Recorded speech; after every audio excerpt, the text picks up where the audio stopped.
예, 오늘 어제 이어서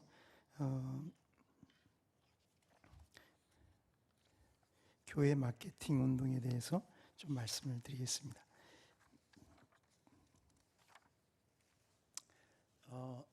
제가 목소리가 이래서 너무나 죄송한데, 사실은 제가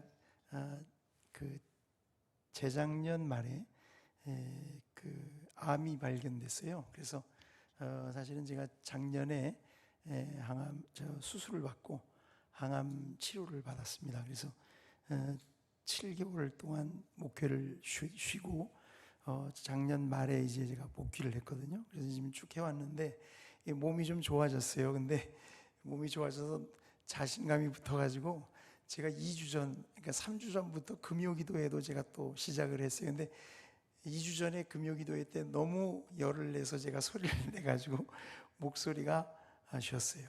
제가 사실은 지금은 이렇게 100%를 다 쓰면 안 되는데 이렇게 마음에는 그래도 될 것 같은 생각이 들어서 몸이 이렇게 많이 좋아지는 것 같아서 그랬더니 목소리가 생각만큼 그렇게 되질 않는 것 같습니다. 그래서 지금 제가 목이 이렇게 쉬었습니다. 그래가지고 여러분 듣기 아주 거부하실 텐데 하여튼 죄송하고, 그렇지만 여러분 나눠드린 이 책자에 있는 이 내용들을 한번 잘 보시면서 이렇게 생각하시고 또 우리의 목회가 어떤 방향으로 가야 할까를 고민하시면 좋겠다, 그런 생각이 듭니다. 오늘 이제 이 시간에 말씀드릴 것은 어제 말씀드린 대로 실용주의 철학이 교회에 들어와서 우리 이 목회에 대한 개념이 이제 새롭게 정의되기 시작했다고 말씀을 드렸습니다. 근데 목회에 대한 개념은 과거에는 목자라는 모델을 따라갔었는데, 이제부터는 목자라는 목사보다는 경영자나 이렇게 심리학자와 같은 유형의 목사를 오늘날 많은 목회자들이 지금 따라가고 있다, 그렇게 우리가 말할 수가 있다 그랬습니다. 그래서 오늘 그 가운데 이제 경영자 유형에 해당하는 이 교회 마케팅 운동에 대해서 말씀을 좀 드리려고 합니다. 제가 어제 말씀드린 대로 이 교회 마케팅 운동은 1975년에 빌 하이벨스가 윌로우 크릭 교회를 시작한 데서부터 비롯되었다고 말할 수가 있습니다. 그리고 조지 바나를 비롯한 여러 사람들이 이 운동을 촉진하는 그런 책들을 쓰면서 미국 교회 안에 이 운동이 널리 퍼지게 되었고, 한국 교회도 그 영향을 많이 받았다고 할 수가 있습니다.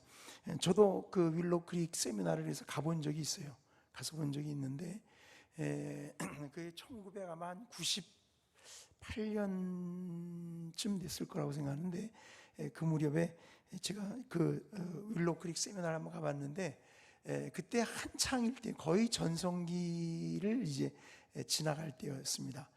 지금은 이제 그렇지 않은데 그때만 해도 하여튼 그때는 윌로우 크릭이 이렇게 예배당이 5,000석 정도 됐습니다. 근데 전 세계에서 온 이런 목회자들 포함해서 그 예배당이 가득 찼어요. 뭐 대단한 열기였던 것으로 생각이 되고, 하여튼 그렇습니다. 지금은 그 예배당보다 더 큰 예배당을 줬죠. 그 옆에다 줬어요. 근데 사실 이제 제가 이따가 말씀드리겠습니다만 윌로우 크릭은 이제 예전 같지는 않습니다.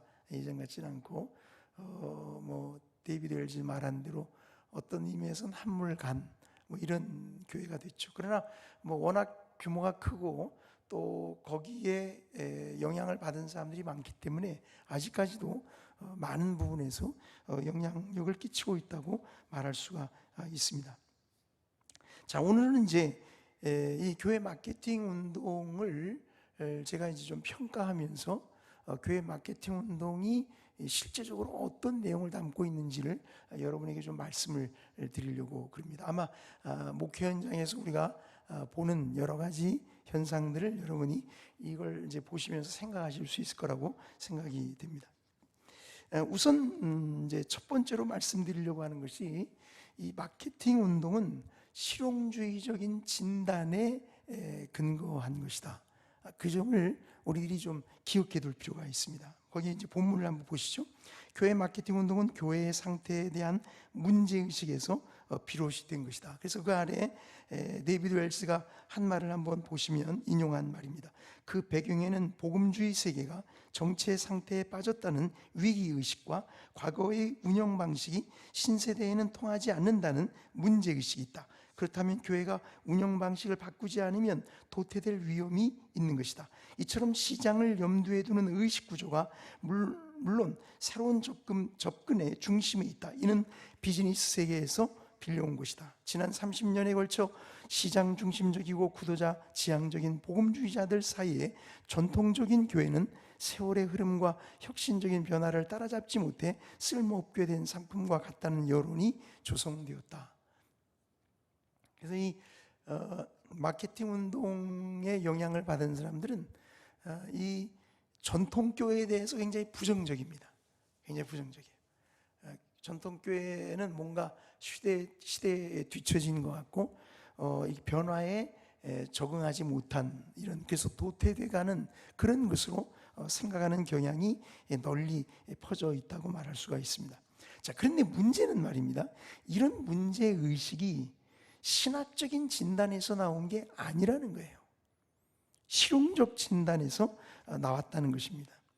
그래서 이런 문제의식을 가진 사람들은 그 문제를 타개하기 위해서 방법을 찾게 되는데, 그때 이제 주목하게 된 것이 이 마케팅이라고 하는 것입니다. 그런 것입니다. 그래서 여기 그 30쪽에 보시면 필립 케네슨과 제임스 스트리트라는 분이 쓴 책에 보면 이제 이런 얘기가 나요. 이 책이 잘 분석을 잘 해놨어요. 근데 아쉽게도 번역은 안 돼 있습니다. 아직. 여러분 거기 보면 이렇게 되어 있습니다. 많은 사람은 교회가 점점 더 적실성이 없으며 시대를 따라잡는데 실패했으며 사람들이 인식하는 필요들에 더 이상 관심을 쏟지 않는다고 믿는다. 교회의 문제들은 그런 용어들로 부르는 사람들에게 마케팅 철학은 하나님의 선물처럼 보인다. 이 사람들은 비즈니스 세계를 내다보아서 지구 곳곳에 시장을 만들고 유지하는 마케팅의 인상적인 능력을 알고 합리적으로 묻는다. 철저한 비적실성과 망각에 빠지는 것으로부터 교회를 구하는데 그러한 기술들이 사용될 수 없을까? 그러니까 이 마케팅에 주목을 하게 된 거예요.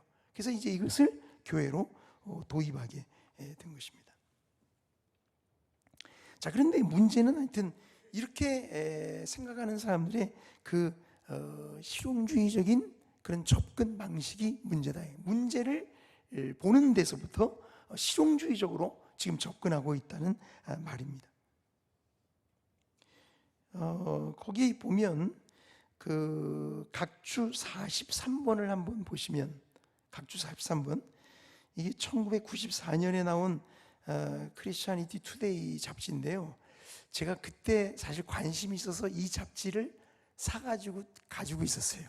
예, 그때 관심이 있어가지고. 근데 이번에 그거 이제 제가 다시 한번 봤는데, 거기 보면 그 이제 기자들이 쓴 아티클의 제목이 거기 나와 있는 Selling Out the House of God, 그러니까 하나님의 집을 팔아버렸다고, 이런 제목이에요. 이 비라벨스의 윌로 크릭을 비판하는 사람들의 그 이제 이야기를 가지고 이제 제목을 단 것입니다. 네, 거기 비라벨스는 구도자의 민감한 운동이 무엇인가라는 질문에 이렇게 대답을 했습니다. 그것은 지역 교회들이 수십 년 전에 그들의 전도적 효율성을 잃었으며, 그래서 그것에 관하여 무언가 이루어져야 한다는 수천의 교회 지도자들 가운데 점점 커지는 의식에 지나지 않는다. 그렇게 말을 했습니다. 여러분 거기 보면 그러니까 비라벨스가 본 게 뭐냐면 전도적인 효율성을 잃었다. 예? 그러니까 전도가 잘 안 된다 이거죠. 이제는 지금 우리도 그런 걸 느끼잖아요, 그죠? 옛날 우리 선배들이 목회할 때하고 달라진 게, 제가 교회 다닐 때 저희 담임 목사님이 목회할 때만 해도 그때는 지금 같지 않았거든요. 근데 지금은 전도하기가 아주 어렵습니다. 아주 어렵습니다. 제가 개척한 지 지금 이제 16년 차에 들어서고 있는데, 처음부터 다 치면 하여튼 그렇게 되고 있는데, 그때하고 비교해도 또 다른 것 같아요. 그때보다도 더 어려워지는 것 같아요. 지금은 이제 워낙 교회에 대한 그 부정적인 이미지가 이제 커져서 더 전도하기가 어려운 것 같습니다. 어쨌건 이 사람이 접근한 때, 이 문제를 접근할 때 전도적인 효율성이 떨어졌다. 이걸 어떻게 타개할 거냐. 여기서부터 출발했다는 것이 문제라 이 말입니다. 그런 얘기입니다. 신학적으로 문제를 접근하지 않고 실용적인 관심에서 교회의 문제를 바라보게 되었다, 그런 말입니다. 제가 조금만 더 읽고 설명을 드리죠. 그 아래 보면 맨 아래 웰스가 한 말이 있습니다. 오늘 복음주의자들은 두려움을 안고 있는데 이 두려움은 엉뚱한 것들 때문에 생기고 있다.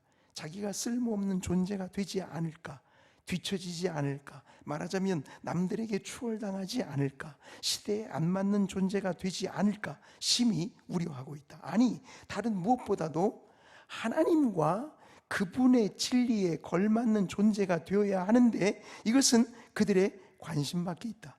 이 포스트 모던 문화의 최근 추세에 걸맞는 존재만 된다면 만사 형통이라고 생각하는 것 같다. 이게 문제라 이 말입니다.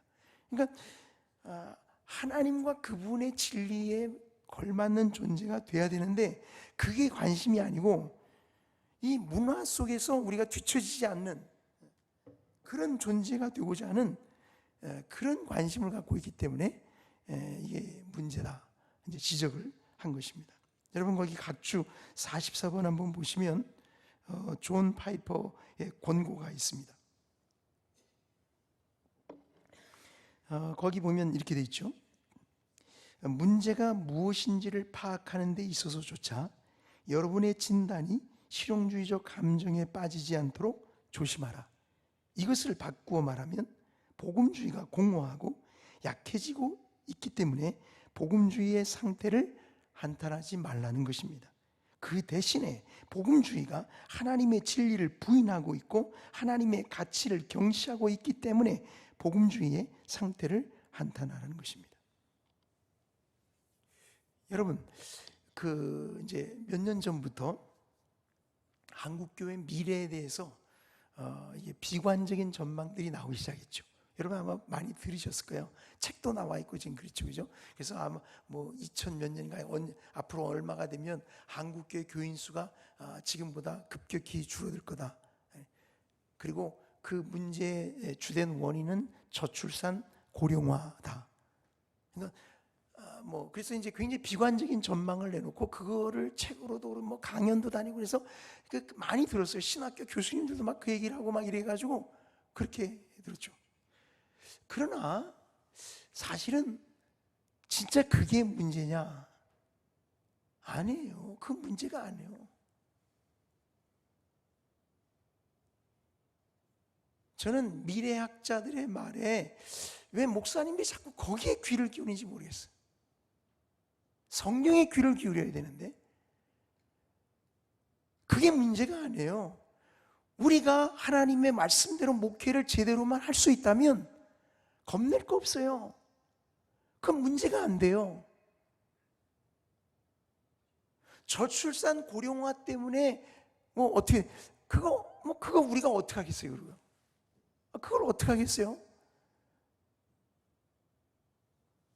문제는 우리 목회자들이 하나님의 말씀에 관심이 없다는 거예요.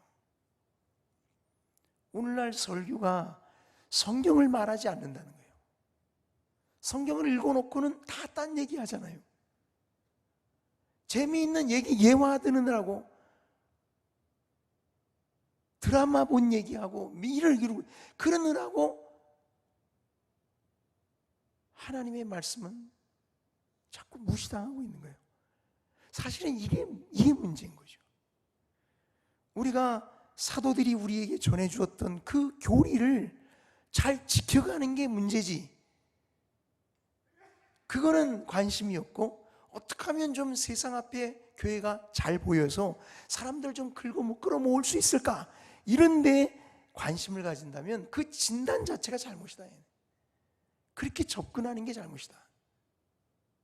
그게 바로 실용주의적 접근입니다. 그러니 우리 목사님들이 요즘에 교인 수가 자꾸 준다, 전도가 어렵다, 문 닫는 교회가 많다더라, 무슨 앞으로 이제 저출산 고령화 때문에 교인 수는 급격히 준다더라, 주일학교 요즘에 안 돼. 그런 말에 우리가 사실 너무 귀 기울 필요 없어요. 어떤 의미에서 그냥 알고 있으면 돼요. 그런가 보다. 중요한 것은, 진짜 문제는 교회가 하나님의 말씀대로 바르게 서느냐 하는 문제예요.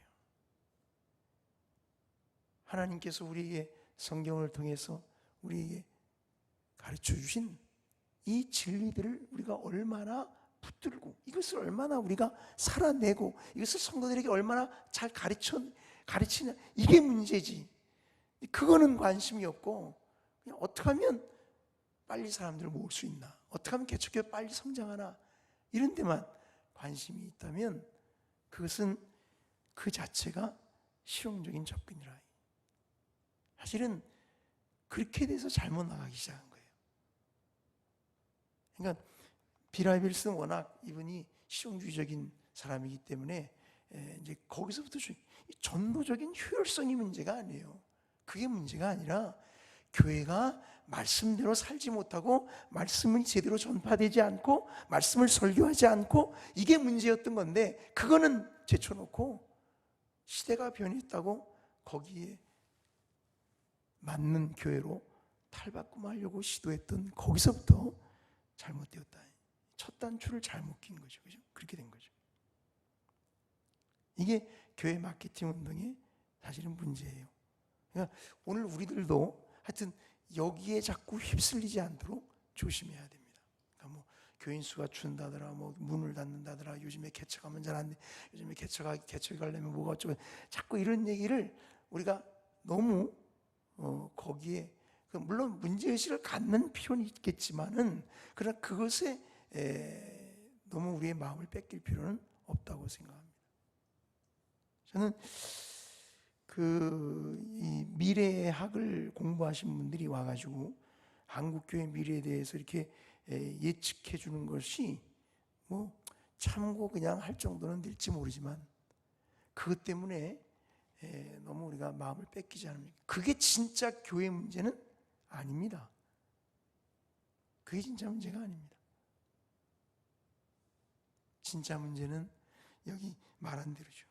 우리가 하나님의 진리를 우리가 부인하고 있거든요. 우리가 성경을 소홀히 하고 있거든요. 우리가 사도들이 전해준 교리를 무시하고 있거든요. 그게 문제라면, 그게 진짜 문제의 본질이고, 그거를 바꾸기 위한 데서부터 출발해야지. 이게 무슨 교인 수가 준다, 교회가 자꾸 침체한다, 요즘 뭐가 잘 안 된다, 이렇게 접근하는 것은 사실은 그 자체가 실용주의적이다. 그 점을 꼭 먼저 기억하면 좋겠습니다. 두 번째, 소비 지향의 태도입니다.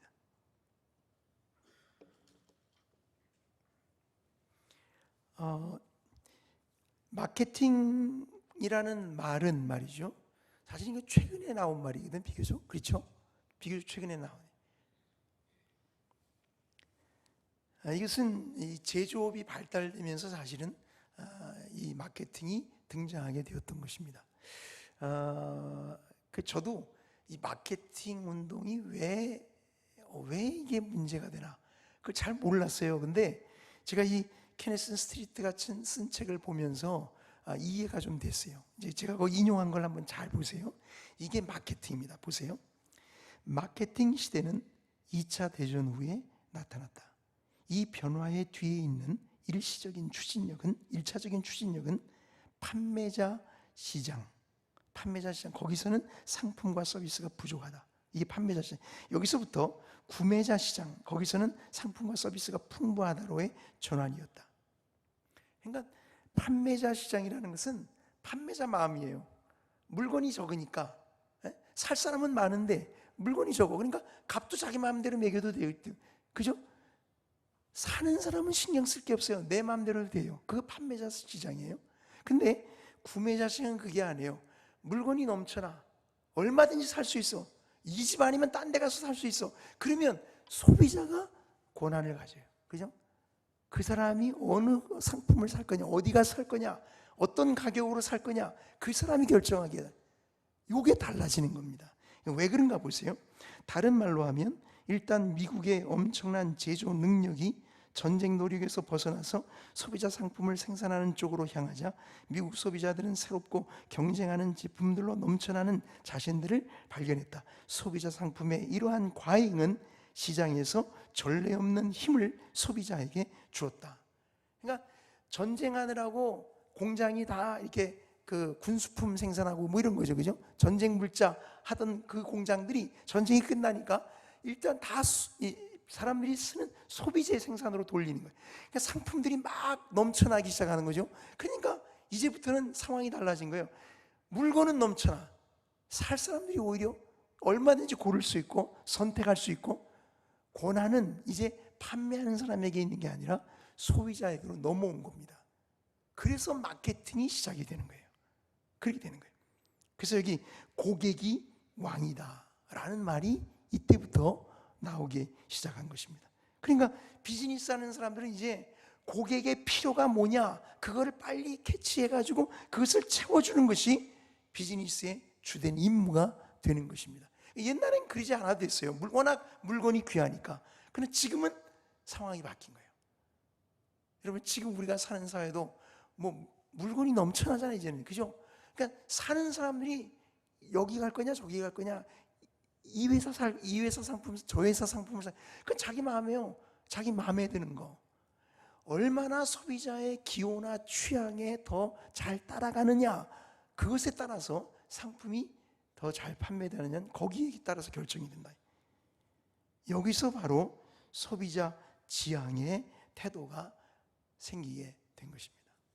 제가 거의 각주에 달았습니다만, 오늘날 마케팅 이론을 심지어 예수님이나 사도들로부터 끌어대는 사람들은 이건 완전 엉터리예요. 그건 그때는 마케팅이라는 게 그때는 성립이 안 되던 시대예요. 마케팅은 2차 대전 끝나고 나니 비교적 최근에 와서 이게 등장한 거거든요. 근데 무슨 예수님도 뭐 마케팅을 했다, 말도 안 되는 소리죠. 그거는 이론적으로 성립될 수 있는 얘기가 아니죠. 그렇죠? 그러니까 예수님을 무슨 CEO처럼 비유한다거나 또는 사도들을 그런 식으로 이렇게 비유해서 말하는 사람들은, 그거는 이건 뭘 몰라도 진짜 뭘 모르는 사람들이죠. 마케팅이 뭔지도 모르고 지금 떠들고 있는 거예요. 그렇게 된 거죠. 마케팅은 이렇게 해서 시작이 된 것입니다.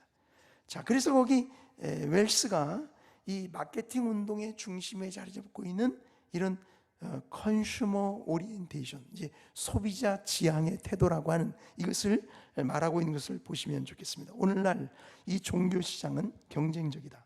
그리고 목회자는 교회에 출석하는 사람의 기호에 점점 더 다가가고 있다. 이것은 구매자 시장인데, 판매자 시장이 아니죠, 그죠? 구매자 시장인데, 소비자의 요구는 교회가 제공하기 바라는 것에서 크게 고려해야 할 사항이 됐다. 그리고 교회가 발견한 사실은 이런 기호가 심오한 치료 중심적인 갈망, 이 사람들이 심리적인 이런 그 아픔, 상처가 많아. 이런 거 다 치료받고 싶은 거죠. 그런 거. 또 인간 잠재력에 대한 그릇된 가정, 인간은 무한한 잠재력을 가지고 있다는 식의 그런 가르침들, 이런 거죠. 총체성을 부여한다는 느낌, 소비자 주권을 거의 신성불가침한 것으로 삼는 태도, 연예계. 그러니까 교회가 연예인들을 자꾸 부르잖아요. 이게 다 마케팅에서 온 거죠. 왜냐? 사람들이 그걸 원한다는 걸 알아요. 연예인 부르면 사람들이 좋아하고 모여온다. 그걸 알기 때문에 교회가 앞다퉈서 연예인들을 부르죠. 그죠? 다 이런 것과 관련이 있습니다. 심지어 사회로부터 가능한 분리되고 싶다는 욕구, 이런 것들에 의해서 크게 영향을 받는다는 것이죠. 그러니까 이제는 교회도 이 마케팅의 이 원리를 이제 무시하지 못하는 거예요. 그래서 교인들의 기호, 교인들이 뭘 원하나, 교인들이 무엇을 필요로 하나, 여기에 관심을 가지는 것입니다. 그렇게 된 것입니다. 자, 이러한 소비자 지향의 태도는 소비자가 갖고 있는 이른바 이 느끼는 필요에 초점을 맞춥니다. 그래서 메가더는 느끼는 필요가 현대 교회의 마케팅 계획을 위한 로드맵을 결정한다고 말을 합니다. 더글라스 웹스터는 소비자 지향적인 교회가 취하는 입장을 사람들의 영적 필요를 충족시키기 위해서 교회는 먼저 그들 자신이 느끼고 있는 필요를 채워주어야 한다는 이론이라고 소개한다. 그러니까 취지는 좋죠, 그죠? 어떻게 보면 영적 필요를 채우기 위해서는 먼저 그들이 느끼는 필요부터 채워줘야 된다, 이렇게 접근하는 거예요. 그러나 그게 이제 문제를 다 가져오는 것입니다. 그렇지만 느끼는 필요에 초점을 맞추려는 시도는 근본적으로 성경의 가르침과 충돌할 수밖에 없다. 웰스는 32쪽입니다. 그러나 모든 시장은 소비자의 필요가 최우선이고 소비자가 항상 옳다는 전제에서 출발하지만은 복음은 이 모든 것이 사실이 아니라고 주장하는 탓에 예수님이나 기독교의 진리는 소비자의 흥미에 호소하는 방식으로 판매될 수 없다. 교회의 모든 신자도 이런 필요를 느낀다. 하지만 죄인인 인간은 하나님과의 어그러지고 파괴된 관계의 측면에서 그런 필요들을 이해하지 않으려고 하므로 하나님은 우리가 제멋대로 이런 필요의 의미를 해석하기를 바라시지 않는다. 복음은 죄인들에게 자기 중심성을 포기하고 자기들의 필요를 우선시하는 일을 멈추고 예수님을 생명의 주인으로 인정하라고 요구한다. 그러니까 복음은 이게 거꾸로인 거예요. 소비자 지향의 태도는 소비자가 왕이니까 소비자가 권한을 가고 소비자 마음대로, 소비자가 원하는 대로. 그러나 복음은 그게 아니에요. 주님이 원하는 대로, 하나님이 원하시는 대로 바꾸라 이거예요. 그렇게 바꾸라는 거죠.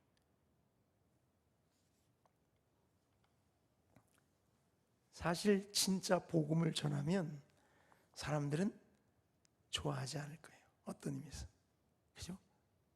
그러니까 사람들이 다 좋아한다, 그 말은 진짜 복음이 아니어서 그럴 가능성이 많아요. 그건 그 사람들이 느끼는 그들의 필요를 채워주는 것이기 때문에 관심을 갖는 거예요. 사람들이 진짜 복음을 전하면 관심 가질 사람은 있긴 있지만 그렇게 많지 않을 거예요.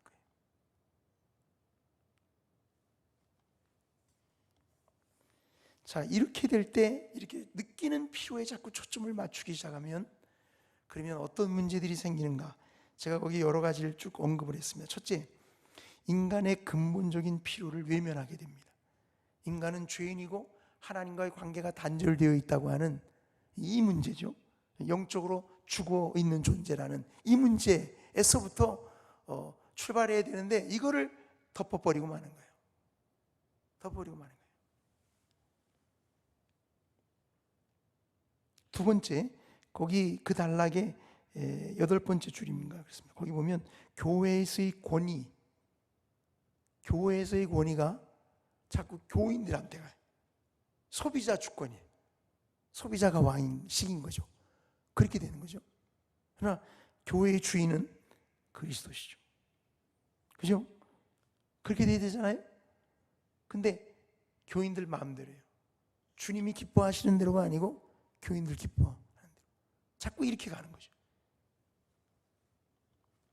세 번째, 그 단락 맨 마지막 문장인데 공동체 약화라는 문제가 있습니다.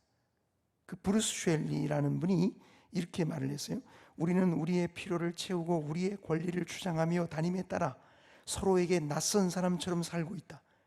교회는 종종 하나 더 추가된 차를 탄 채 볼일을 볼 수 있게 된 소비자 지향의 기구가 된다. 우리는 하나님의 공동체인 교회 내에서의 영적 성숙의 과정으로서 구원에 대한 성경의 강조를 완전히 놓치고 있다. 그러니까 사람들이 꼭 마트에 가듯이 교회 오는 거예요. 자기가 원하는 것, 자기가 필요로 것만 교회 와서 얻어가면 된다는 식이죠. 다른 성도들은 관심이 별로 없어요. 난 내가 원하는 것, 내가 하고 싶은 것, 내가 지금 필요로 하는 것, 그거 채워가지고 가면 된다는, 이렇게 되니까 다른 성도들에 대한 관심이 없는 거예요. 그러니까 교회도 이기적이 되고 공동체성이 급격히 약화되는 것입니다. 그 다음 네 번째, 뿐만 아니라 교회의 사명이 왜곡되는 문제도 있다.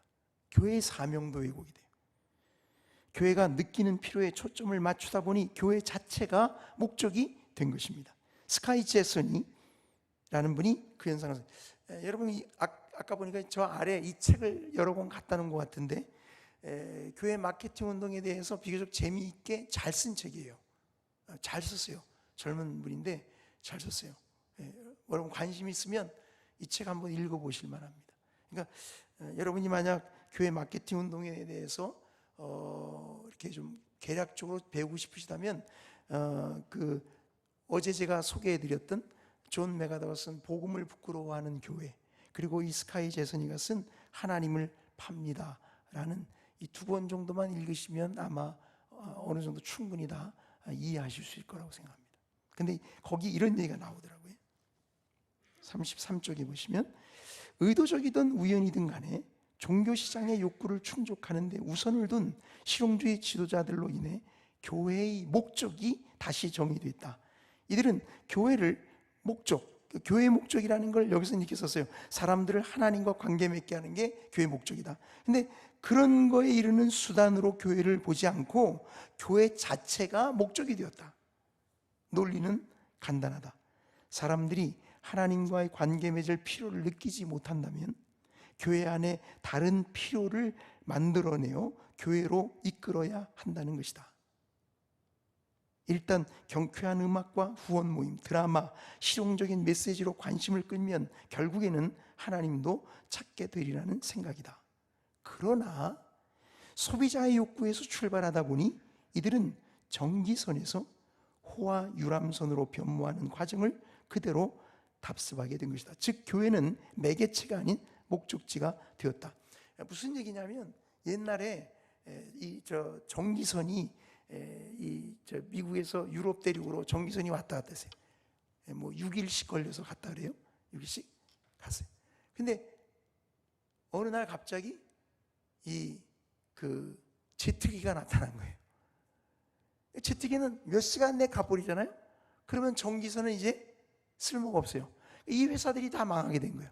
그때 이 사람들이 무슨 생각을 했냐면, 그러면 이 정기선을 유람선으로 바꿔버리자. 그래서 이 배에서 사람들이 즐기게 하고 그들이 필요로 하는 것을 채워주고 거기서 돈을 쓰게 하자. 그래서 유람선을 만든 거예요. 그 사람들이 유람선을 타면 이제는 배가 가는 데마다 내릴 필요가 없어. 그냥 그 배에서 계속 있으면서 거기서 관광하고 거기서 운동하고 거기서 쇼핑도 하고 거기서 영화도 보고 그러는 거예요. 그렇게 만든 거예요. 마치 교회가 이 하나님과의 관계를 맺게 하는 이 본래의 목적을 놔두고 사람들이 느끼는 필요를 채워주려고 하다가 보니까 교회 안에 막 여러 가지를 다 끌어들이는 거예요. 그러면 결국 교회가 정기선이 돼야 되는데 유람선처럼 되고 말았다 이 말이에요. 그렇게 됐다 이 말이죠. 교회에 오는 목적이 하나님을 바라보고 와야 되는데 그게 아니고 무슨 사업 때문에 온다든지 무슨 사람들과의 어떤 인간관계 때문에 온다든지 이런 식이죠. 교회 오면 교회에서의 그 나름의 어떤 그 교제권에서 누리는 어떤 즐거움 때문에 온다든지 이런 식으로 자꾸 바뀌는 거예요. 이렇게 되는 거죠. 그런 것들을 지금 여기서 언급하고 있는 것입니다. 자, 이러한 관점의 전환을 잘 보여주는 신조어가 있다. 전통적으로 선교 사역은 비그리스도인에게 다가가려 하지만은 새로운 접근법에서는 교회 다니지 않는 이들을 유인하려 한다. 그래서 이 교회 마케팅 운동하는 사람들은 넌 크리스찬이라는 말을 안 써요. 이게 언천취드, 교회 안 다니는 사람들 이렇게 부릅니다. 아마 여러분 우리나라에도 이런 말 쓰는 교회들이 종종 있습니다. 교회 다니지 않는 사람들을 위한 그런 모임들을 만들고 그런 집회를 하고 뭐 그런 교회를 표방하고 이런 데들이 종종 있어요. 다니다 보면 다 교회 마케팅 운동에 물든 것입니다. 그런 것입니다. 교회가 매개체인 동시에 목적지로 자리매김하면서 회중 규모는 폭발적으로 증가했다. 논리에 따르면 경쟁적인 종교 시장에서는 더 큰 여객선이 그렇듯이 교회가 클수록 소비자에게 더 많은 선택권을 줄 수 있었다. 결과적으로 교회 성장은 교회가 사명을 충실히 따를 때 얻어지는 부산물이 아니라 교회의 사명의 핵심이 되었다. 여러분 이해 가실 거예요, 목회자들. 그죠? 그러니까 요즘은 큰 교회들은 목회가 그러니까 꼭 백화점식이죠. 그죠? 모든 걸 다 해. 여러 가지를 다 갖춰. 왜냐하면 사람들의 필요가 다양하거든요. 그렇게 하면 사람들을 더 많이 끌어모을 수 있죠. 그렇게 되죠. 그러니까 참 안타까운 일이에요. 큰 교회는 더 몰려가고 작은 교회는 더 사람들이 오기가 어렵습니다. 그렇게 됩니다. 자, 또 다른 문제는 사회에 대한 관심이 약화되는 것입니다. 존 벤튼이라는 분이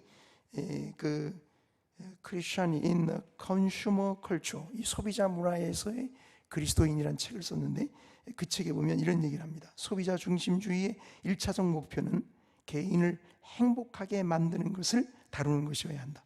사회에 대한 책임이나 구식의 도덕과 같은 다른 고려사항들은 주변부로 밀려나게 된다. 그러니까 마케팅 운동에 관심 있는 사람들은 설교도 그렇고 교회에서 강조하는 것들은 예를 들어서 성도들이 거룩하게 살아야 된다, 말씀대로 살아야 된다, 이런 거 그렇게 중요하지 않아요. 그렇게 중요하지 않아요. 우리가 그리스도인으로서 사회에 대한 책임을 감당해야 된다, 이런 건 그렇게 중요하지 않아요. 사람들이 지금 느끼고 필요로 하는 거, 그거 채워주는 게 중요하지 이런 건 별로 중요하지 않아요. 저는 그런 생각도 들죠. 특히 오늘날 우리 한국의 대형 교회들이 사실은 사회에 대한 그리스도인의 책임에 있어서 과연 얼마나 역할을 하는지는 우리가 생각해 보면 굉장히 의심스러운 데가 많죠. 제가 대형 교회를 욕하는 것 같아서 죄송한데 뭐 꼭 작은 교회는 안 그렇다는 말은 아니지만, 그러나 이렇게 마케팅 위주로 가면 필요를 채워주는 데 관심을 갖게, 느끼는 필요를 채워주는 데 관심을 갖기 때문에 이런 사회적인 관심사는 자꾸 멀어질 수밖에 없다. 그렇게 우리가 말할 수 있습니다. 또 하나 문제가 있습니다. 오락을 도입하는 것입니다. 왜냐하면 사람들이 오락을 좋아하거든요. 그죠? 이게 사람들 자꾸 웃기고 재밌게 해줘야 좋아하잖아요. 그죠? 좋아하죠. 설교도 그렇게 해야 사람들이 좋아하죠. 이게 가끔씩 이렇게 웃겨야 돼. 그래야 사람들이 좋아하거든요. 왜냐하면 우리 시대가, 지금 우리가 사는 시대가 오락을 추구하는 시대예요. 사실은 그런 시대예요. 여러분 텔레비를 키면 나오는 게 다 뭐예요? 다 그런 오락 프로들만 아니에요? 그렇죠? 저는 텔레비를 안 봅니다. 그렇지만 뭐 보나마나 뻔한 텔레비, 요즘에 텔레비 프로, 맨 예능 프로그램 뭐 이런 거 아니에요? 다 오락 위주예요. 웃기지도 않는 걸 억지로 웃기느라고 그 저속한 그런 웃음들을 만들어내기, 억지로 만들어내는 이런 게 뭐 온 매스컴을 다 뒤덮고 있으니까. 하여튼 목사님들도 그러잖아요. 목사님들도 어떤 분 설교를 듣고 있으면 이렇게 저게 개그인지 설교인지 모를 정도로 뭐 너무너무 재밌어. 나도 이렇게 들어보면 막 너무너무 재밌어. 재밌어. 근데요, 제가 언제 한번 우리 교인 신방 갔더니 그 교인이 그러는 거예요. 그 교인의 남편이 그러시니까 뭐라는지 아세요? 저 텔레비전에서 나오는 목사들은 전 설교도 아니래. 그렇게 웃기는 그런 사람들, 전 설교도 아니라고. 제가 그 얘기 듣고 목사님들이 좀 알아야 되는데 그런 생각했어요. 교인들은 재밌는 얘기 듣고 싶어서 오는 건 아니에요. 하나님 말씀 듣고 싶어서 오는 거예요. 우리 교회 교인 중에도 저한테 와서, 다른 교회에서 오신 분인데 저한테 와가지고 그런 얘기 해주신 분이 있어요. 뭐라 그러냐면 목사님들이 착각하시는 것 같다고. 교인들은, 우리들은요, 하나님 말씀 듣고 싶어서 와요.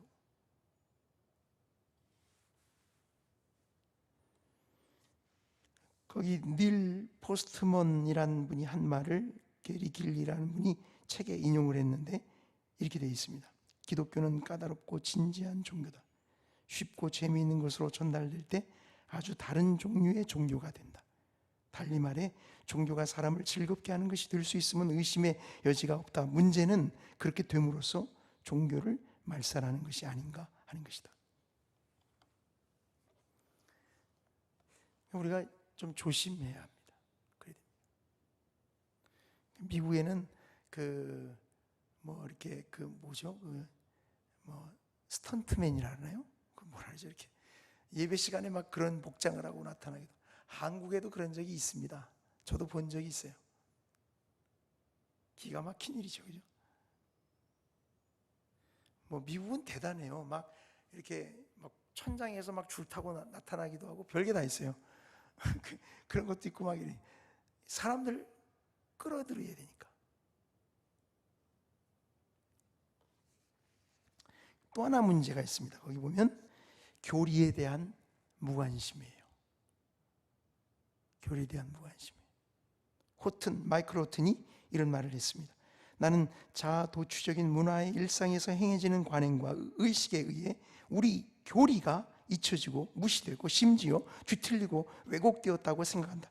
우리는 하늘에서 들려온 불편하게 하고 삶의 방향의 재조정을 요구하는 소식을 즉각적으로 느껴지는 필요들로 치환하고 있다. 이것은 하나님을 우리 인생이라는 영화에 쓰일 소도구, 오락으로서의 행복, 심리치료적 웰빙으로서의 구원, 오직 숫자로만 측정되는 실용적인 성공으로서의 선교를 사다주는 개인적 대리 구매인 정도로 해석하는 것을 의미한다.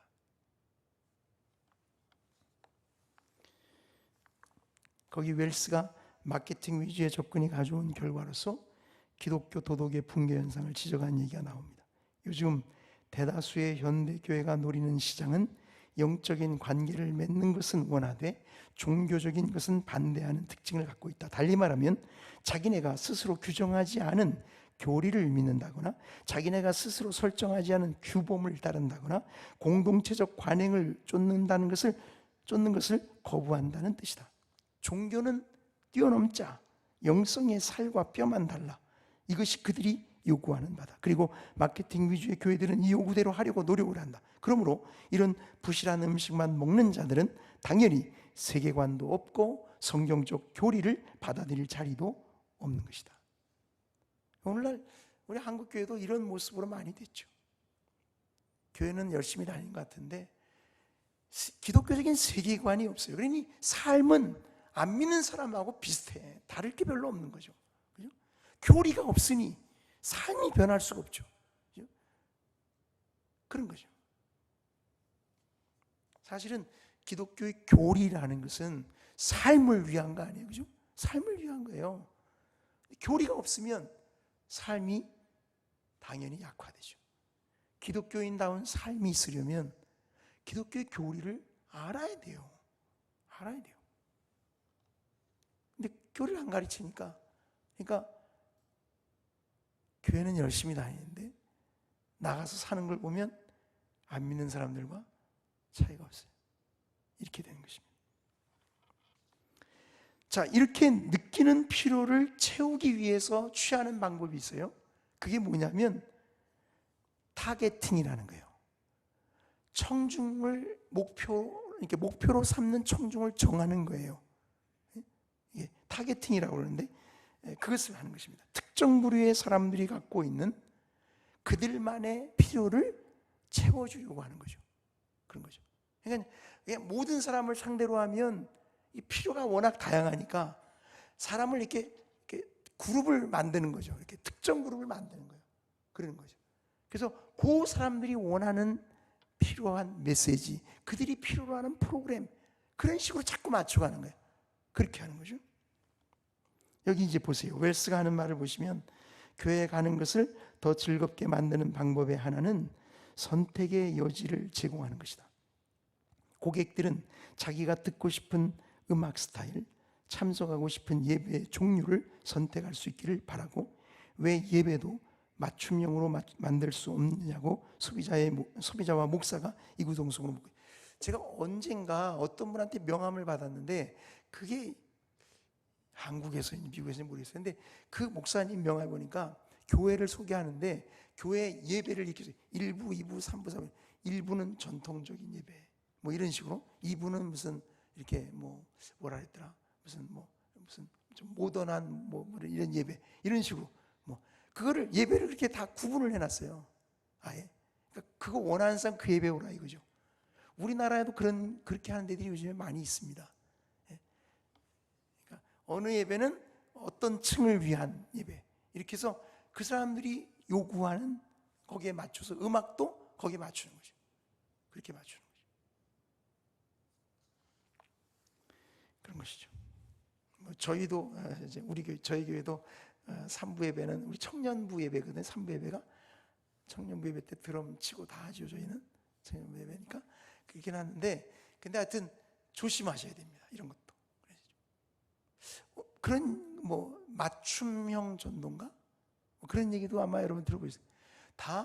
이게 다 마케팅에서 오는 것들이에요. 그런 거예요. 사람들은 그게 무슨 대단한 건 줄 알죠, 그죠? 근데 그렇게 쓰면 효과가 있거든요.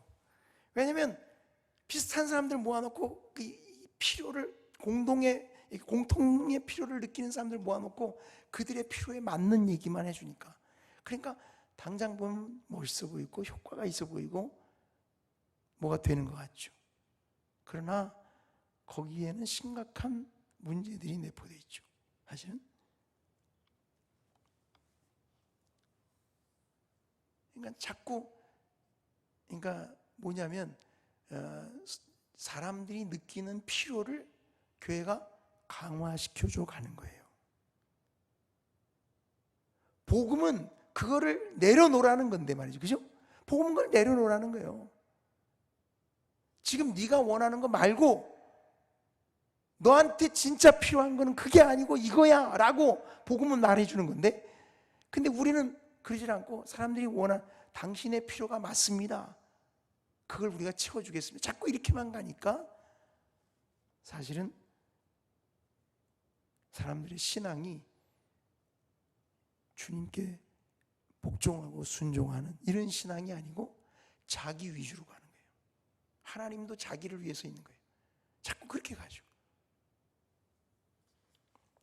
유도 믿을만이란 분이, 이분은 프란시스 셰퍼 라브리 공동체를 맡아서 이어서 하던 사람들인데, 하던 그 지도자 중에 한 사람인데, 그분이 이렇게 말했어요. 그분도 그 마켓 드리븐 처치라는 책을 썼더라고요. 그 책에 보면 이런 얘기가 나와요. 교회가 하나님의 가르침과 축복 아래 다른 상황들로부터 우리를 늘 모으던 곳이에요. 그러니까 전에는 상황이 다 다른 사람들도 하나로 모아줘요. 하나님 앞에서는. 그러던 것이 교회는 지금 파편화된 사람들이 인식하는 필요를 채우고 있다. 자꾸 나누는 거예요. 이렇게 40대, 50대, 60대 연령별로도 나누고, 무슨 세대별로 나누고, 취향에 따라 나누고, 직업에 따라 나누고, 자꾸 이렇게 나누죠. 그렇게 하는 거죠. 우리는 우리 자신의 고통스러운 이야기에 초점을 맞출 수 있다. 그러나 성경은 그것을 역사, 하나님의 이야기의 맥락 속에 놓음으로써 우리는 단지 나의 개인적이고 즉각적인 기분이 아니라 인간의 문제가 무엇인지를 이해하게 된다. 그러니까 내 필요가 아니라 인간이 공통적으로 갖고 있는 하나님 앞에서 근본적인 필요, 그거를 느끼는 거예요. 그게 중요한데 그거를 자꾸 덮어버리고 사람들이 원하는 거 그냥 채워준다.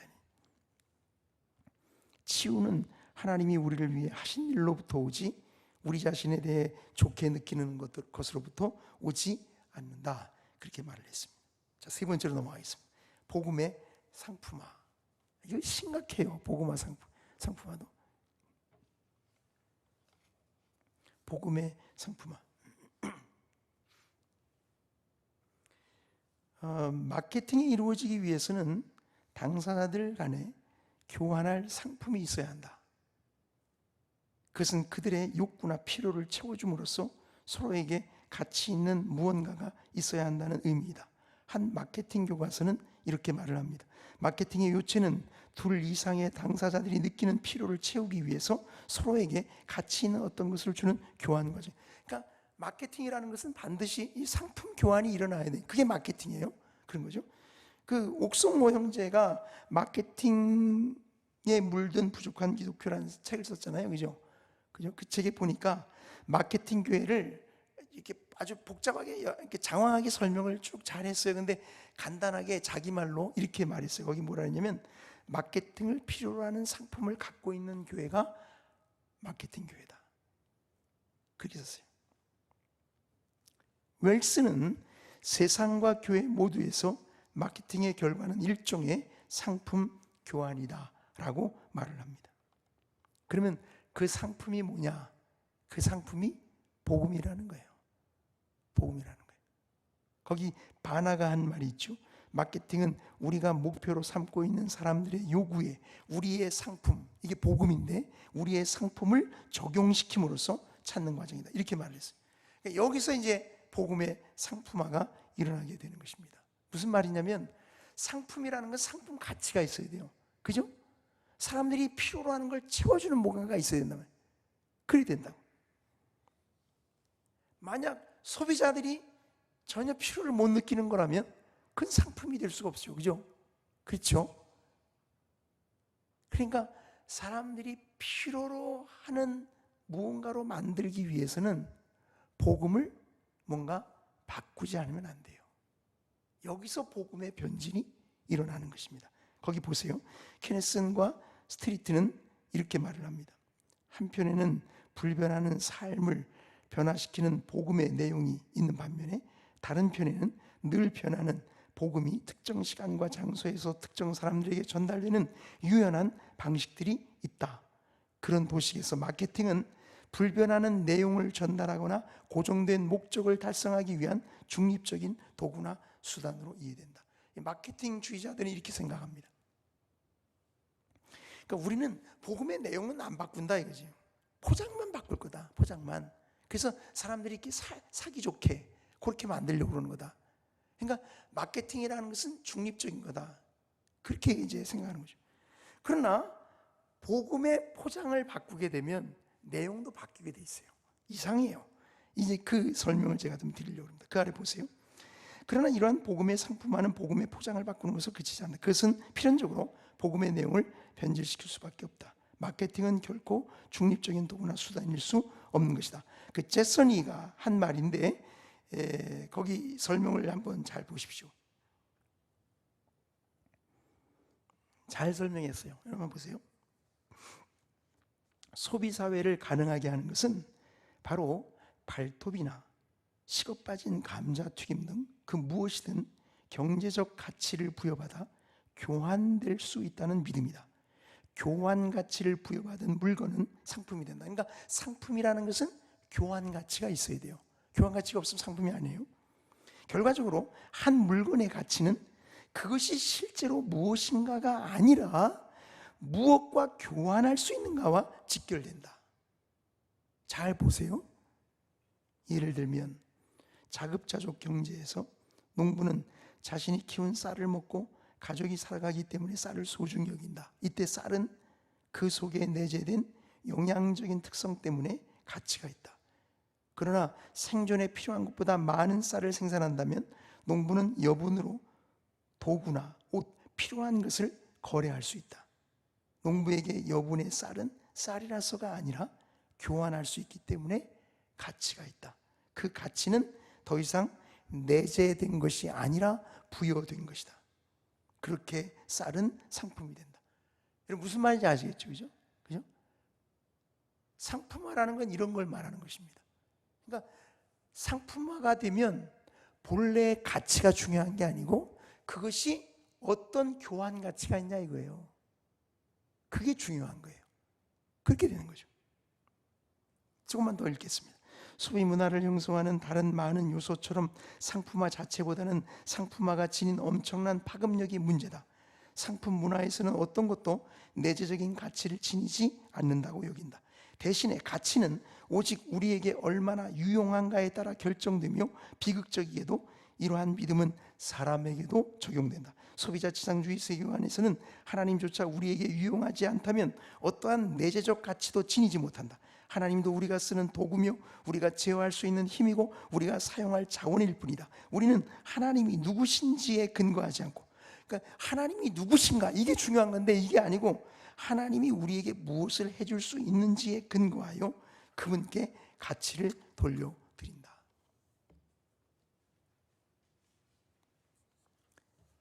그러니까 복음도 그런 거죠, 그죠?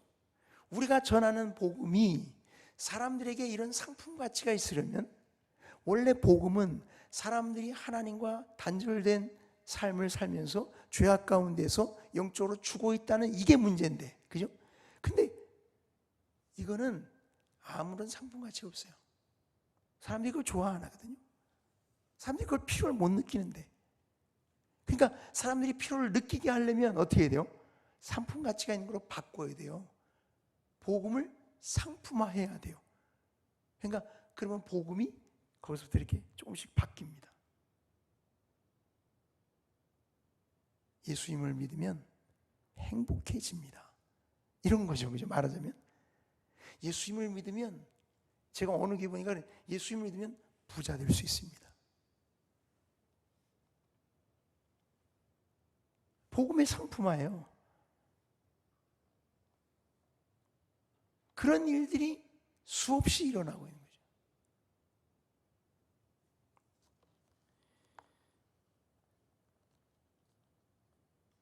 거기 보세요. 제가 좀 더 맞아 읽겠습니다. 웰스가 한 말이 있죠. 긴 인용인데 그것도 한번 잘 보시면 좋겠습니다.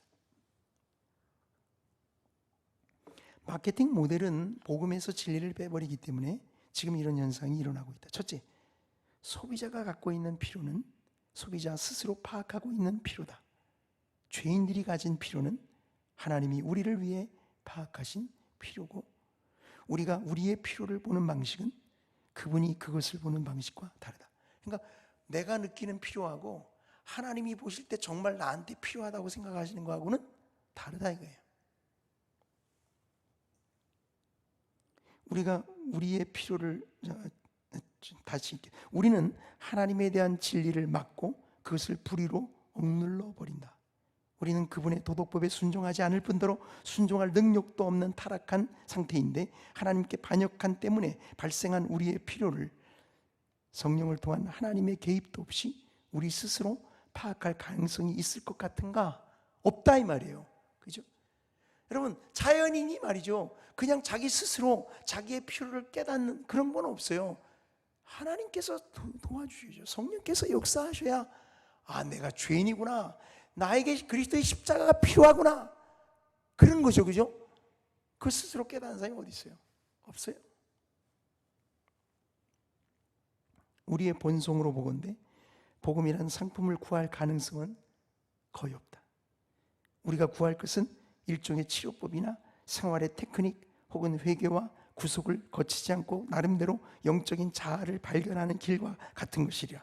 그러나 분명 복음은 아닐 것이다. 복음이 교회가 파는 상품이 될 수 없는 것은 그것을 사는 소비자가 없기 때문이다. 우리 눈에 소비자들이 발견된다면 그 소비자들이 사고 싶어하는 상품은 복음이 아니라는 것을 알게 되리라. 맞죠? 그죠? 그죠? 그죠? 세상 사람들이 정말 사고 싶어하는 게 있다면 그건 복음이 아닌 거예요. 뭔가 복음이 상품화된 거예요. 그죠? 여기서 복음의 변질이 일어나는 것입니다. 더구나 우리가 어떤 상품을 사는 것은 그것을 사용하기 위해서다.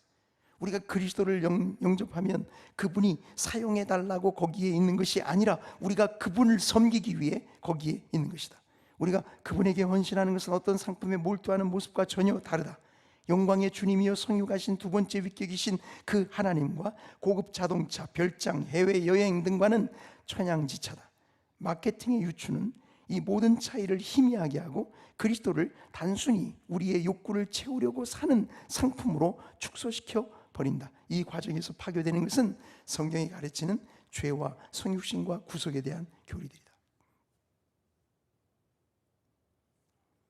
그러니까 이 마케팅 이론을 펼치는 사람들은 자꾸 이 마케팅 이론하고 성경에서 말하는 이 복음 전도의 이론을 이렇게 자꾸 연결시켜요. 예? 이 비슷하다 이거죠, 비슷한. 근데 엄밀하게 보면 비슷한 게 아니에요. 이건 비슷할 수가 없어요. 비슷할 수가 없어요. 여러분 거기 밑에 각주 69권을 한번 보세요. 거기 보면 이 데이비드 웰즈가 다른 책에서 이 그 조지 바나의 주장을 이렇게 비평합니다. 바나 이론의 핵심에 자리한 모호함은, 이 모호하다 이거예요. 교회와 기업의 유사성을 주장하는 데 매우 중요하다. 그러니까 모호하게 말해가지고 유사하다는 거죠. 교회나 기업은 유사하다. 그러나 우리가 깊이 들어가 보면 유사하게 뭐 이건 유사할 수가 없어요. 전혀 다른 거예요. 이런 모호성이 제거되면 그 유사성은 사라진다. 기업은 시장에서 제품을 판매하면 그만이다. 기업은 소비자들에게 제품에 대한 헌신을 요구하지 않는다. 반면에 교회는 그와 같은 헌신을 요구한다. 이게 다르죠. 어떻게 복음 전도가 마케팅과 유사하냐 말이에요. 어떻게 복음 전도를 마케팅의 원리를 가져다가 할 수 있냐 이 말이죠. 이건 그럴 수 있는 게 아니다. 그래서 제가 그 아래 성경을 몇 개 인용했습니다. 그 아래 보시죠. 복음은 결코 상품이 될 수가 없습니다. 그것은 복음에는 마케팅의 원리가 적용될 수 없다는 말이다. 사도 바울은 고린도전서 1장 18절 상반절 23절에 이렇게 말합니다. 십자가의 도가 멸망하는 자들이 미련한 것이다. 우리는 십자가에 못 박힌 그리스도를 전하니 유대인에게는 거리끼는 것이다. 누가 미련하고 거리끼는 걸 살 사람이 누가 있어요? 안 사요. 누가 사요 그거를? 고린도전서 2장 14절 육에 속한 사람은 하나님의 성령의 일을 받지 아니하나니 저에게는 미련하게 보임이요 또 깨닫지도 못하나니 이런 인 영적으로 해보니 미련하게 보이는데 뭐 자기가 보고 복음을 보화로 알고 살 사람은 아무도 없어요. 갈라디아서 5장 11절 우리 다 같이 한번 읽어보겠습니다. 시작. 형제들아 내가 지금까지 할례를 전하면 어찌하여 지금까지 핍박을 받으리요. 그리하였으면 십자가에 거치는 것이 그쳤으리니. 여기 스칸달론이라는 말이 그 고린도전서에도 나오고 여기도 사용. 거치는 것이다. 십자가에 거치는 거예요. 그러니까 사람들이 볼 때는 사람들이 자연적으로 말이죠. 사람들이 복음을 필요하다고 느낄 사람은 아무도 없어요. 그들이 볼 때 복음은 미련한 거예요. 그거는 뭔가 이렇게 꺼려지는 거예요. 그게 진짜 복음이에요. 사람들이 좋게 받아들인다면 복음을 상품화했기 때문에요. 그렇기 때문에요.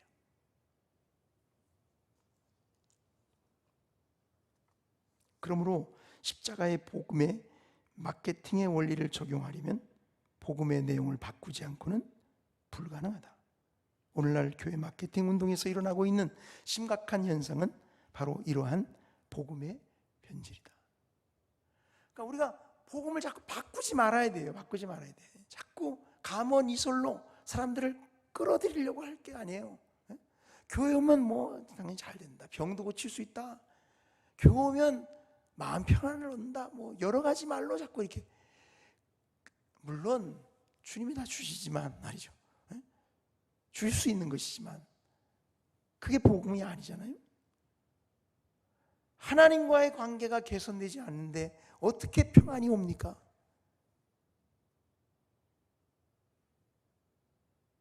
우리가 너무 많은 그런 세상 사람들이 좋아하는 것을 곳으로 마치 그것이 복음인 양 우리가 그렇게 했어요. 전도지나 뭐 이런 거 보세요. 뭐 전도 신문들 보면 거기 쓰는 말들이 다 그런 말들이에요.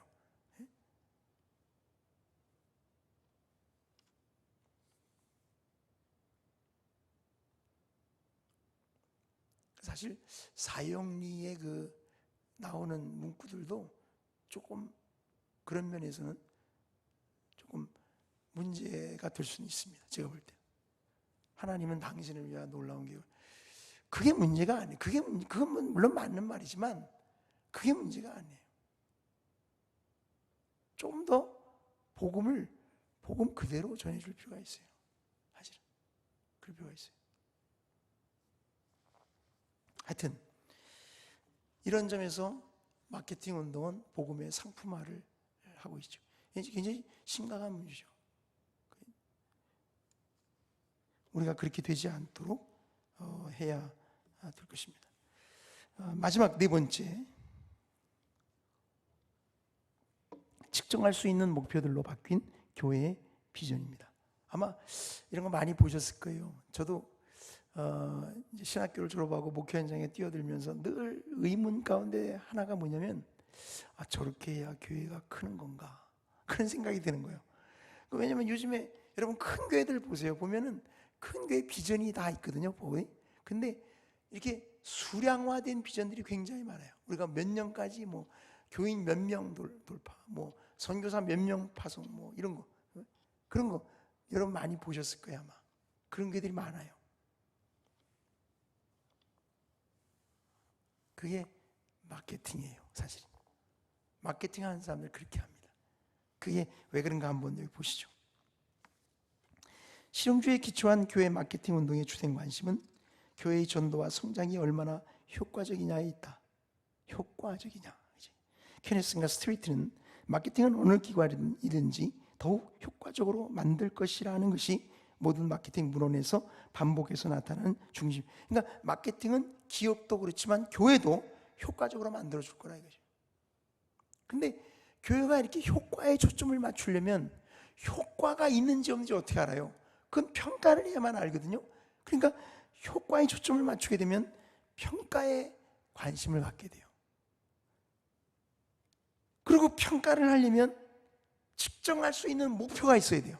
그렇죠? 그게 없으면 평가가 안 되잖아요. 그렇죠? 그냥 우리가 한 영혼도 소중히 여겨서 구원하는 일에 힘쓰자. 그건 측정이 안 돼요. 그렇게 하면. 우리가 올해는 10명을 전도한다. 이래야 이게 측정이 돼요. 그러니까 자꾸 측정할 수 있는 목표를 정하도록 이 사람들은 자꾸 유도하는 거예요.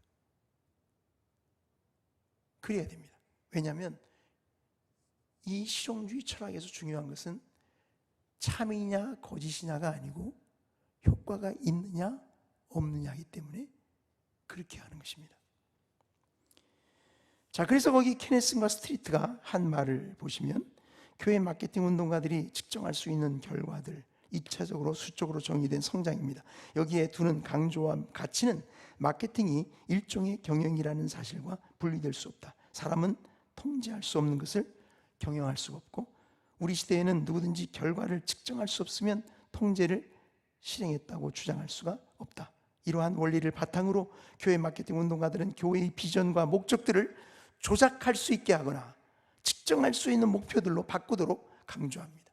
여기 조작한다는 말은 이게 뭐 심리학이나 사회과학이나 무슨 생명과학이나 물리학 같은 데서 이렇게 이제 어떤 연구를 할 때 그 연구 디자인을 하거든요. 그 연구 설계를 할 때 측정할 수 없는 현상을 측정하기 위해서 이렇게 정의해가는 과정을 말해요.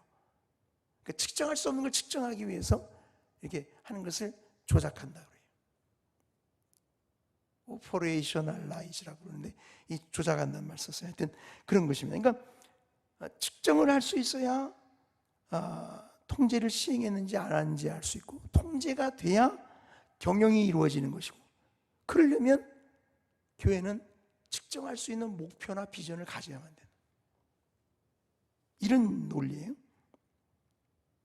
자, 그런데 이렇게 교회의 비전을 측정할 수 있는 목표들로 바꿀 때 문제가 발생한다 이 말입니다. 왜냐하면 성경이 말하는 교회의 목적과 비전은 사실상 측정하기 어려운 것이기 때문이다.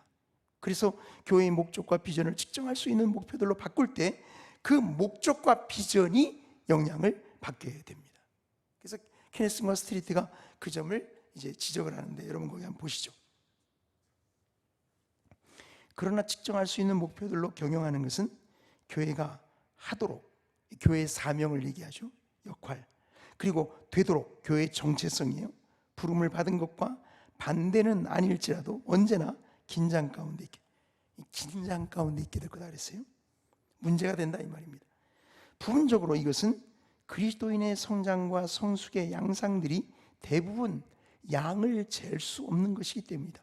그러나 아마도 훨씬 더 중요한 것은 교회의 전반적인 목적이 조작 가능하게 될 수 없다는 것이다. 일단 사람이 수단과 목적이라는 그릇된 이분법을 통해서 보게 되면 그는 마케팅 같은 과정이 따로 떨어진 어떤 목적을 위해 소용된다기보다 그에 상하는 어떤 목적을 강화시키거나 만든다는 것을 보게 된다. 그러니까 여기 그에 상응하는 어떤 목적이라는 것은 교회의 진정한 목적을 말하는 게 아니고 다른 목적을 세우게 되는 거예요. 그렇게 되는 거예요. 자, 모든 마케팅 목표들은 그것들이 객관적으로 즉 양적으로 평가될 수 있도록 표현되어야 한다고 강조할 때 수단은 목적을 침해하고 형성한다. 그 달성을 측정할 수 있는 목표들로서 명기할 수 없는 교회의 정체성과 사명에 중심되는 목적들은 어떻게 될까? 그러니까 이제 이런 거죠. 교회가 하나님의 나라를 세상에 이렇게 전해야 되는 게 그게 교회의 중요한 사명이잖아요. 그런데 그것 측정이 불가능해요. 사실 불가능해요. 그렇죠? 불가능해요. 그거를 수량화하기는 거의 불가능해요. 만약 수량화한다면 그거는 하나님 나라의 확장이 아닌 다른 것으로 바뀌어요. 예를 들면 이런 거죠. 교회가 생각할 때 우리는 하나님 나라를 전하기 위해서 그런 목적에서 목표를 정한다. 근데 하나님 나라라는 건 측정이 안 되니까 그거를 이제 숫자로 정하는 거예요. 우리가 내년까지 2,000명을 돌파하겠다. 안 믿는 사람 2,000명을 전도해서 우리가 하나님 나라를 확장하는 일을 감당해. 이렇게 할 수 있겠죠. 그죠? 근데요, 여러분, 교회가 내년까지 2,000명 돌파가 목적이다. 이렇게 해놓으면 어떻게 되죠? 사실은 그거는 하나님 나라의 확장이 아니고 교회의 확장이 되어버리고 말아요. 미묘한데 사실은 이게 바뀌어버려요. 무슨 말이냐면 교회가 하나님 나라를 위한 수단이고 도구가 되어야 되는데 교회 자체가 목적으로 둔갑이 돼요. 이상하죠? 근데 이런 일들이 실제로 대형 교회들에서도 많이 일어납니다.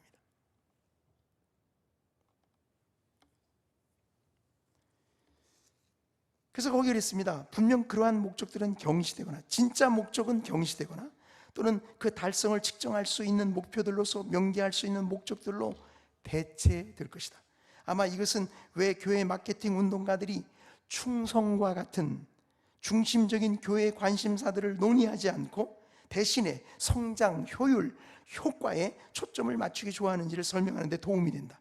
사람은 어떤 회중에게 세상에서 구체화된 하나님의 증언이 되라는 부르심에 대한 교회의 충성을 계획하는 그래프를 제출할 수 없으나 이거는 수량화할 수가 없어요.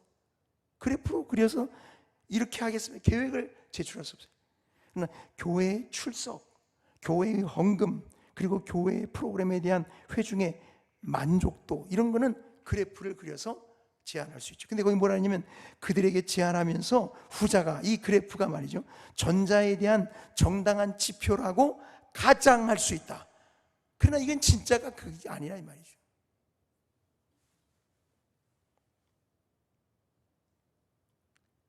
이런 일들이 많이 일어납니다. 많이 일어나요.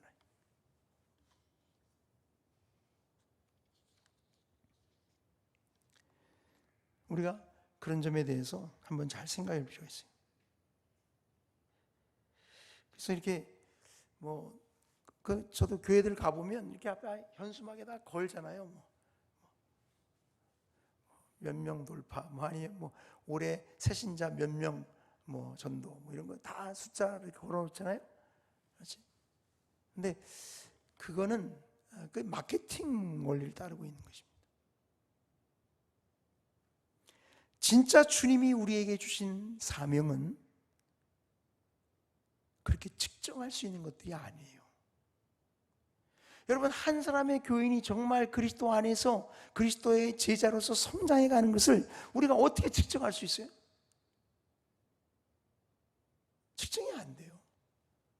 그리스도인들이 사회에 나가서 세상 속에서 그리스도인답게 살면서 그곳에서 하나님의 나라를 이루어가는 것을 우리가 어떻게 측정을 해요?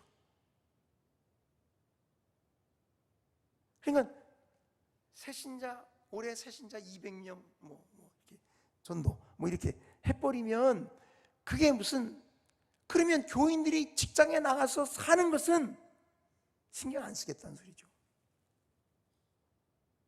그건 문제가 안 되는 거예요. 성도들 한 사람 한 사람이 신앙 안에서 어떻게 성장해 가느냐, 그건 별로 관심이 없다는 소리죠. 그러니까 그렇게 보면 교회가 꼭 사업하듯이 하는 거예요. 장사하듯이 그렇게 하는 거죠. 우리가 이런 점들을 한번 생각해 봐야 할 것입니다. 제가 조금 더 읽겠습니다. 거기 이처럼 교회의 비전이 측정할 수 있는 목표들로 바뀔 때 교회의 정체성과 사명을 왜곡하는 일이 일어난다. 그럼에도 불구하고 교회 마케팅 운동은 교회가 측정할 수 있는 마케팅 목표들을 세우도록 권장한다. 그 이유는 측정할 수 있는 목표들이 교회의 미래를 계획하는 데 도움이 될 뿐 아니라 교회의 목적을 달성하기 위한 효과적 수단이 된다고 보기 때문이다. 여기서 또 다른 문제가 발생합니다. 측정할 수 있는 목표들이 있을 때 교회를 경영할 수 있기 때문에 이제는 교회를 운영해 가는 것이 이게 이제 사람의 일이 되는 거예요. 사람의 일. 여기 제가 그랬죠. 교회 성장을 주로 수적 성장으로 보고 사람의 일로 간주하는 것이다. 그러나 성경은 교회 성장을 하나님 나라의 성장이라는 관점에서 보고 사람의 일이 아닌 하나님의 일로 간주한다. 여러분 동의하세요? 하나님의 일이에요. 하나님의 일. 그래서 그 제슨이라는 분이 쓴 글인데 제가 이것도 좀 길지만 인용을 그냥 좀 했어요. 왜냐하면 이게 이제 우리가 목사님들이 이 수적인 성장에 너무 다 목을 메고 있기 때문에 지금, 그래서 이 수적인 성장에 대해서 우리가 어떤 자세로 접근해야 할 거냐 이거죠. 그러니까 그러면 교회를 개척했는데 수적인 성장이 진짜 목표가 아니라 그러면 도대체 그러면 어떻게 해야 되냐 이거죠. 어떤 태도를 우리가 가져야 되냐. 여기 보시면 알 수 있어요. 이 사람이 이제 고흐의 그림을 가지고 이걸 책을 썼거든요. 거기에 비유해서. 네, 잘 썼어요. 읽어보세요. 한번 읽어보시면 좋을 것 같아요. 하나님을 팝니다. 제목이 굉장히 도전적인데, 근데 원제목은 그게 아니고 상품으로서의 하나님 뭐 이런 거예요. God as commodity라는 상품화된 하나님 뭐 이런 건데 그런 제목인데 하여튼 이렇게 되어 있습니다. 고흐가 특별히 관심을 가진 것은, 고흐가 원래 신학을 좀 했죠, 그죠? 그리고 이 사람이 원래 사역자로서 조금 그런 게 있어요. 그런 경험이 있었던. 근데 물론 이제 나중엔 다르게 됐지만, 이 사람이 관심을 가진 것은 예수님이 하나님 나라를 씨 뿌리는 자의 수고와 땅의 생산 사이에 존재하는 뭐요? 신비로움에 비유한 마가복음이다. 거기 읽겠습니다. 마가복음 시작. 하나님의 나라는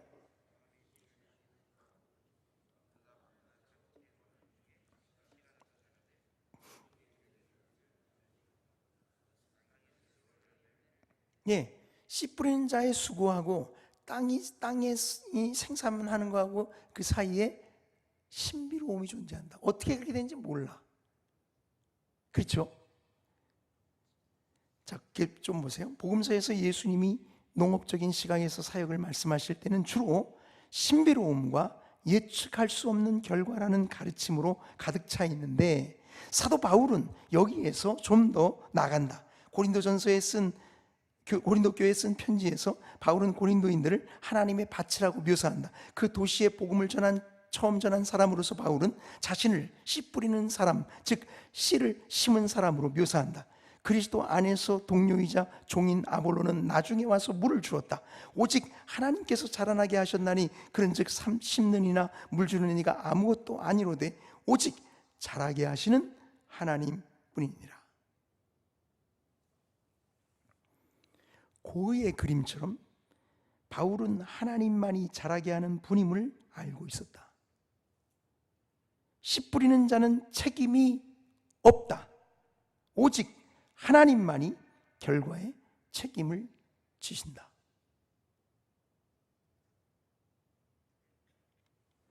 오늘날에는 이러한 관점이 많이 사라졌다. 우리는 결과를 하나님께 넘기기보다는 측정할 수 있는 결과물에 따라 사역의 정통성은 물론 우리 자신까지도 판단하려고 한다.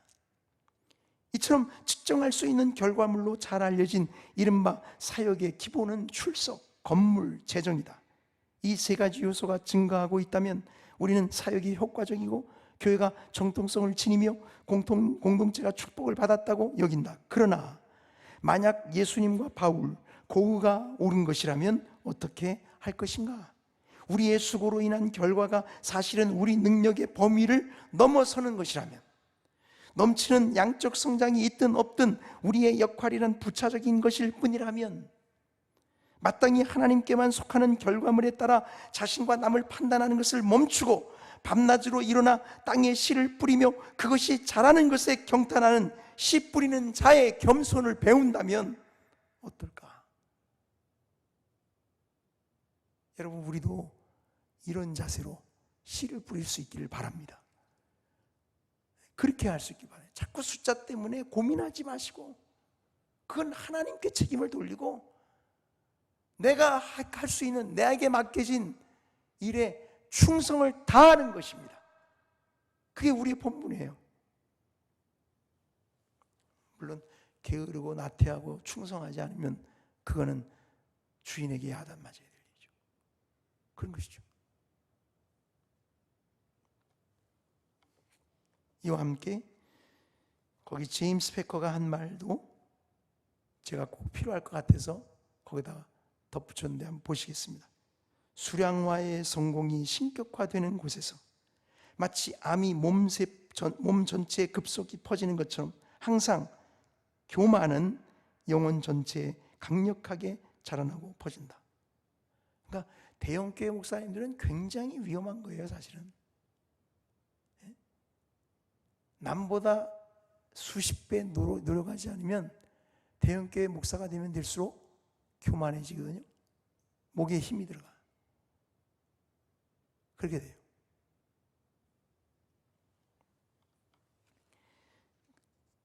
그 결과는 영적 성장이 위축되고 도덕적 연약성이 증대하는 것이다.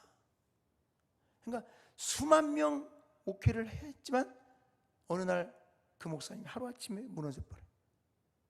돈 문제가 생겼든지 무슨 스캔들이 뭐가 생겼든지 그럴 수 있어요. 얼마든지. 무서운 일이죠, 그죠? 성경적으로 적절한 목표들을 거기 보세요. 39쪽 맨 위에 잘 보십시오. 제임스 패커가 이렇게 말했어요. 성경적으로 적절한 목표들을 세우고 그 목표들의 실현을 추구하는 성경적으로 적절한 수단들을 채택하고 우리의 판단들의 궤도 수정을 한 후에도 궁극적인 판단에 있어 하나님께서 생각하시는 우리의 성공의 척도를 우리는 알지 못하고 또한 알 수도 없다는 사실을 인정하는 것이 건강과 겸손의 길이다. 우리는 알 수 없어요. 그러니까 존 메가더도 그랬다는 거예요. 처음에는 성경을 열심히 가르치고 성경대로만 하면 교회는 부흥한다 이랬다가 나중에 가서는 그건 아니다. 성경대로 열심히 해도 그 결과는 하나님의 주권에 달렸다. 이게 바뀌었어요.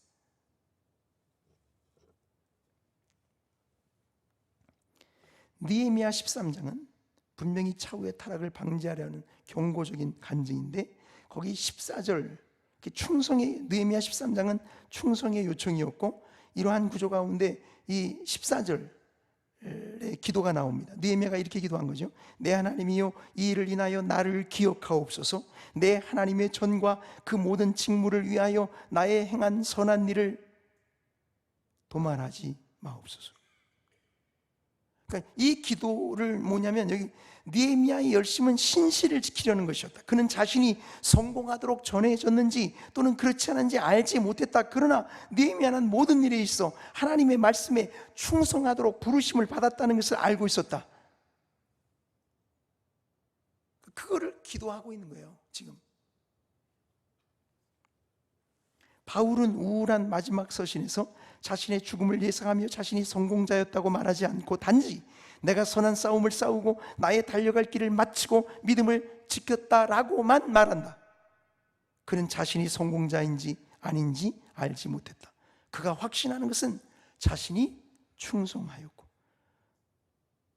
다른 사람들이 하나님의 진리와 공의를 모두 버릴 때 자신은 이 두 가지를 모두 굳게 잡고 있었다는 것이 전부였다. 그러나 내가 지금 말하고 있는 요점은 사실 그들이 아무리 큰 성공을 거두었다고 할지라도 그들의 소명은 성공이 아니라 충성이었다는 것이다. 그리고 우리가 그리스도의 몸에서 어떤 역할을 하고 있든지 간에 우리의 소명도 역시 성공이 아니라 충성인 것이다. 여러분, 우리가 이런 자세로 우리가 목회에 임할 수 있기를 바랍니다. 그래서 마케팅 운동에 따라가지 말고 이런 자세로 우리가 목회에 갈 때 그 결과는 하나님이 책임져 주실 것입니다. 기도하겠습니다.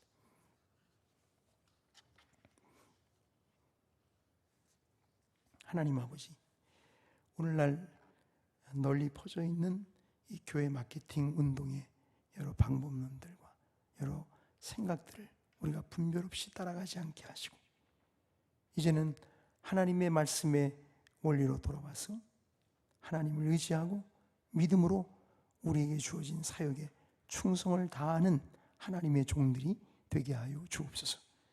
주님 인도하셔서 우리의 마음과 우리의 생각을 오로지 주님의 말씀에 기뻐하시는 대로 그 뜻대로 우리가 실천하며 목회할 수 있도록 도와주옵소서.